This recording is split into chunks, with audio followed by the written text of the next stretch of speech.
Batch of food parcels in rural areas around Mthatha. I want to get the very latest now and bring in our reporter Lwandile Mbulali. He's covering this story for us. Lwandile, a very good morning to you. Tell us about the importance of these food parcels for the people, especially under lockdown.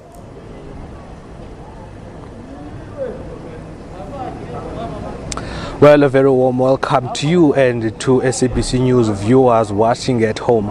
We are at Mthatha Town Hall here in the Eastern Cape, where the where SASSA is delivering food parcels to people from around the Ortambo regions, people from Epongweni, people from Epongweni, Kwapeni, people from around around Mthatha, are coming here to fetch their food parcels. You will remember that most of the people that live in Mthatha and surrounding areas are mostly people who are dependent on grants, and most of them actually are informal traders selling fruits in the streets, doing hair, having their own hair salon. So it's very important so that they can access these food parcels, because you will remember that they are not making any money now, and they really need these food parcels, and so SASSA started in the morning in Qunu. I do hear that some officials are still in Qunu, are delivering these food parcels there,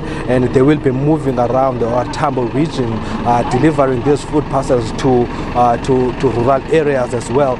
Some people might wonder why they have actually decided to deliver food in town. You will remember that the lockdown regulation states that there are no taxis that are coming into town after 10 o'clock. So if these people are still inside the hall right now, and it means that they will be out of the hall and going back to their homes, but they cannot access taxis up until 4 p.m. tonight. So it is still a question that we need to ask SASSA why they decided to come to Mthatha Town, whereby we know that people are not allowed to move around that much to actually deliver these food parcels. But we did hear that they will be delivering food parcels to places like Tabase and other places as well around Mthatha. There were actually other people as well in places like Ngelizwe, where they were saying that some councillors were not adding them to their list.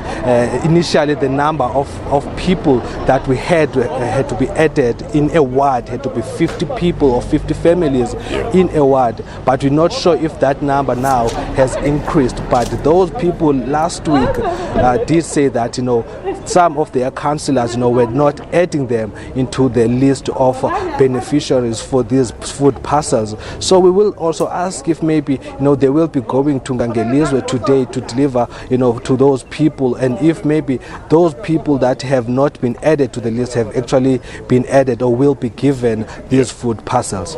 So, Lwandile, how will it work exactly? Will SASSA officials be going door to door to the people's homes, or are people going to line up? Because the concern is the social distancing, the physical distancing issues with regards to these. When somebody lines up, we know that people need to keep a certain distance, and if they don't, well, with regards to infections can spread. How will this work?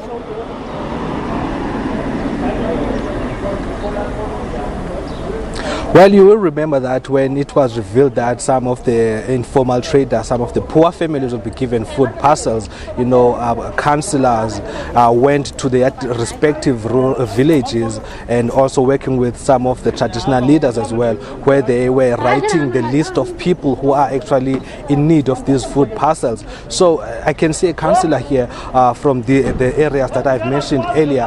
He has a number of people from these areas like Pongweni and Kwapeni. So he actually is organizing these people that they must come here and to collect their food parcels. And I can see there are a few people who are still standing just behind me who are not allowed to come inside because they came here with their family members. The people that were allowed to actually come inside the hall are only the people who were on the list, and the family members were left behind, because you will remember the social distancing is a problem, and they must make sure that the hall is not full of people.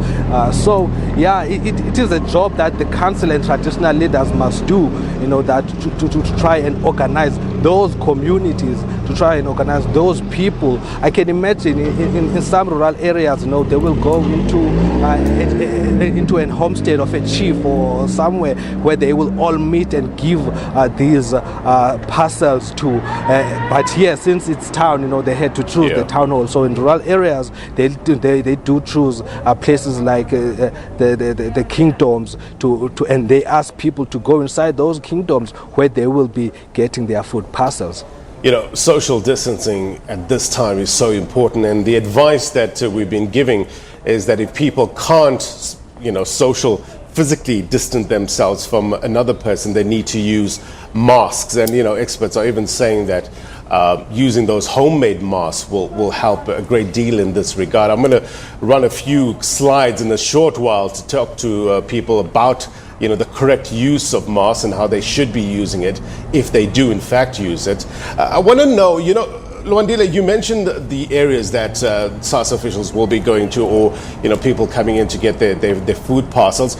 Government has said that people shouldn't be traveling far distances to the big supermarkets in order to get their groceries. What about spaza shops in those areas? Do people have access to spaza shops in those areas?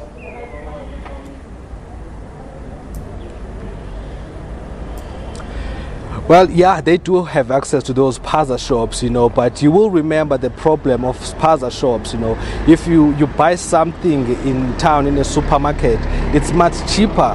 But, you know, if you have to go to a spaza shop, you know, it's very expensive and you cannot get all your essentials in a spaza shop. That is what has been worrying people in the past few weeks, you know. That's why they have all been flocking into town trying to get their groceries, because they know that they will get them at a cheaper price than they would at a spaza shop. And, you know, those spaza shops are small. You know, you talk about a place like a Lwandile, you know, there are few spaza shops, but, you know, they do not have all those essentials. So it's quite important for them that they come to a place where they will get those cheap items, because you know that some of those people are dependent on grants. So if you say maybe someone has 1,800, you know, they want to get as much as they possibly can with that money. If they have to use the spaza shops, you know, they will not get as much items as they would. So that's why they have been coming into town.